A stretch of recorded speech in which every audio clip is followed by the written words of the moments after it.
PreSonus dropped Studio One 5.1 recently, and with it came some long-awaited features and updates, including some improvements for the Atom controller. The Atom updates aren't too extensive, but they are really handy, so today we're going to dive in and see what's new with the Atom.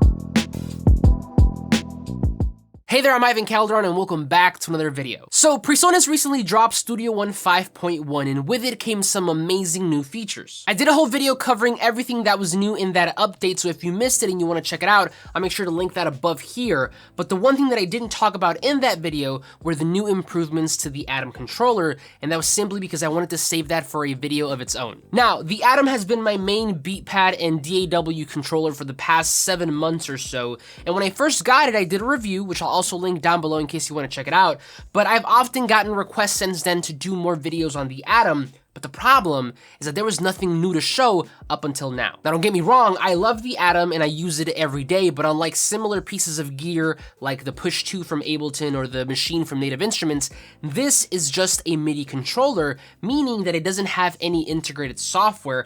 All it simply does is control parameters within a DAW. With the introduction of Studio One 5.1, however, we did get some new added functionality. So what I thought I could do in this video was first run through the new features, show you what's new with the Atom, and then at the end, give you my personal thoughts after using this thing for the past 7 months.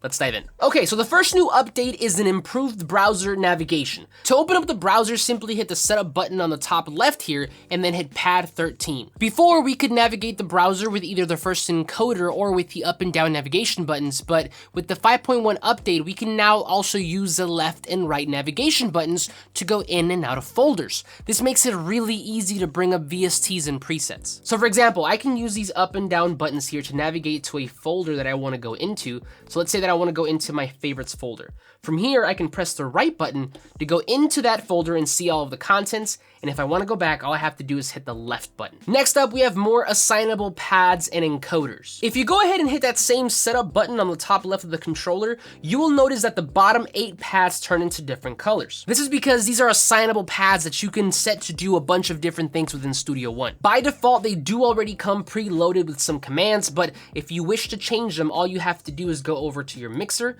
go to the left here to the external devices tab, and then double click on Atom. From here, you can see what the pads are currently assigned to, and if you want to change them, all you have to do is right click and hit unassign to leave blank, or hit assign to assign a different command or macro. The issue with this was that prior to the 5.1 update, we only got 1 bank of pads, which could be a little limiting depending on how you work. Well, with the 5.1 update, we now have 3 more banks, so a total of 4 that you can assign however you choose. To switch to the next bank, all you have to do is either click the right arrow down here at the bottom, or on your Atom controller, hit the shift key and then use your navigation buttons on the right here to cycle through them. This is super handy for me because I am a huge fan of shortcuts, macros, and basically anything that can let me do my work a little bit quicker and more efficiently. With more assignable pads, you can basically use this as a big macro or shortcut controller and set these pads to different macros and actions that could help you work more efficiently. If you take a look at my current setup, I have kept all the default commands for the first 4 pads,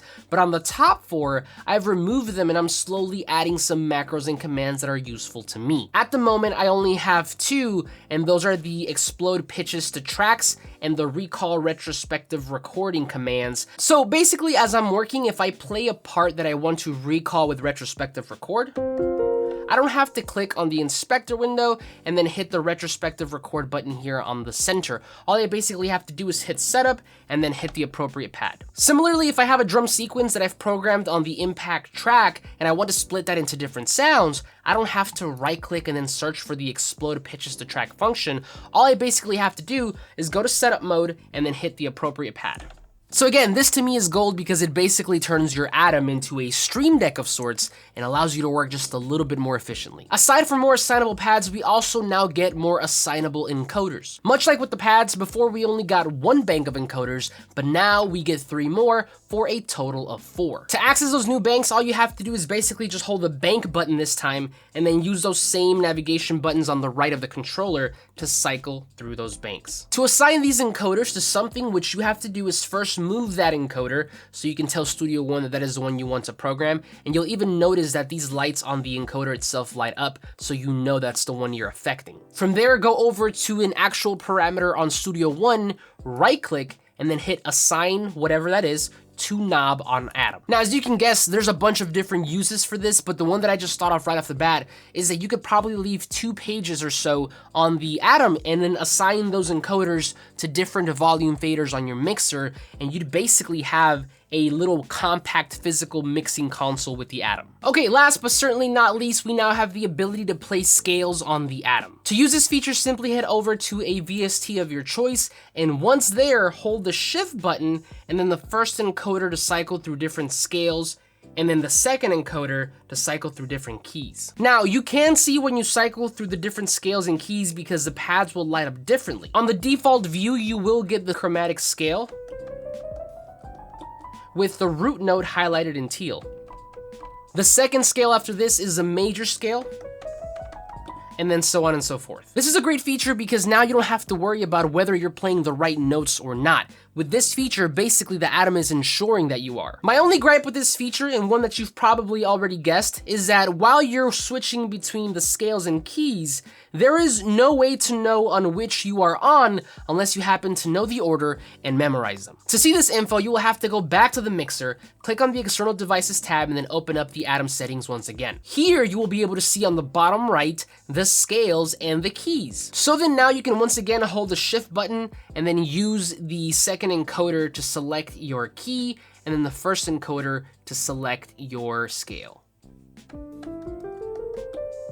When I first heard about this feature, I was really excited, but upon learning about this limitation, if you will, I was a bit let down. Now, that's not to say that this is useless, this is still super handy, but what I would recommend PreSonus to do is to allow us to see and change this scale and key information from the piano roll and have that automatically linked to the Atom. As a producer, I am constantly on the piano roll, and if you notice, here we already have the option to change the scale, so it would be so much better if we could select these 2 parameters from here and have that automatically reflect on the Atom, so I don't have to go all the way back to the External Devices menu to match it up with what I have on my piano roll. I'm not a software engineer, but I can imagine that this is something they could potentially add in a future update, so we'll just have to wait and see. So, final thoughts. I think all of these new updates are very much welcomed, and in general, I love using my Atom to not only control my Studio One, but also to make music. With that being said, however, I can't help but think about the fact that the Atom is restricted by its own nature. As mentioned in the beginning, this is only a MIDI controller, meaning that it can only do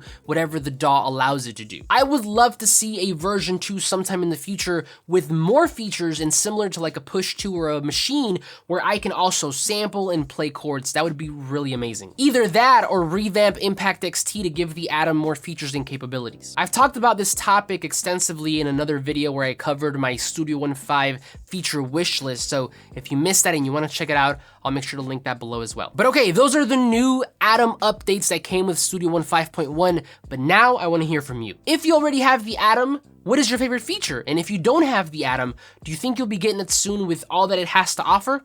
Let me know in a comment down below. But that's it for me. Thank you so much for watching, and as always, like this video if you like and subscribe if you're not already, but I'll see you on the next one.